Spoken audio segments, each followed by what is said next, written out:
ఒక మైనర్ బాలికకు జరిగినటువంటి అన్యాయాన్ని మనము వాళ్ళ పేరెంట్స్ ముందుకొచ్చి అయ్యా నాకు అన్యాయం జరిగింది, నాకు ఇమ్మీడియట్లీ నా బిడ్డకు న్యాయం జరగాలని కేసు పెట్టినప్పుడు ఆ కేసును ఇవాళ పక్కదారి పట్టించే ప్రయత్నం కాకుండా ఇమ్మీడియట్లీ కస్టడీలోకి తీసుకోవాలి.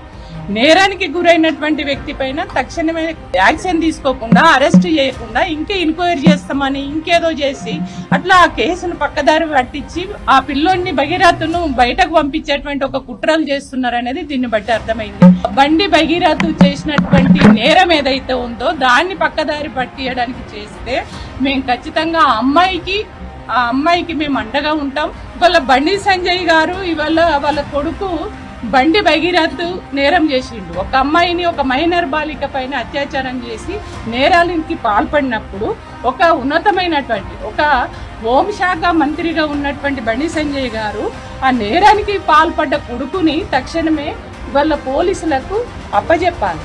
నీతిమంతుడైతే, నిజాయితీ మంతుడంటే ఆయన చాలా గొప్పలు చెప్తాడు.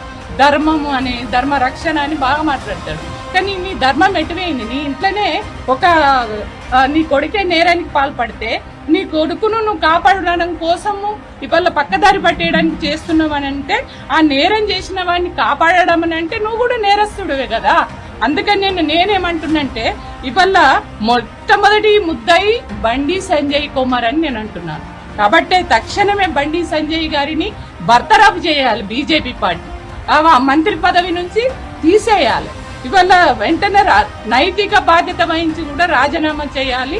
అదేవిధంగా ఇవాళ నేరానికి పాల్పడ్డ ఇవాళ బండి భగీరథ్ ఎవరైతే ఉన్నారో ఆ అబ్బాయిని వెంటనే తక్షణమే కస్టడీలోకి తీసుకోవాలి, అరెస్ట్ చేయాలని మేము డిమాండ్ చేస్తున్నాం.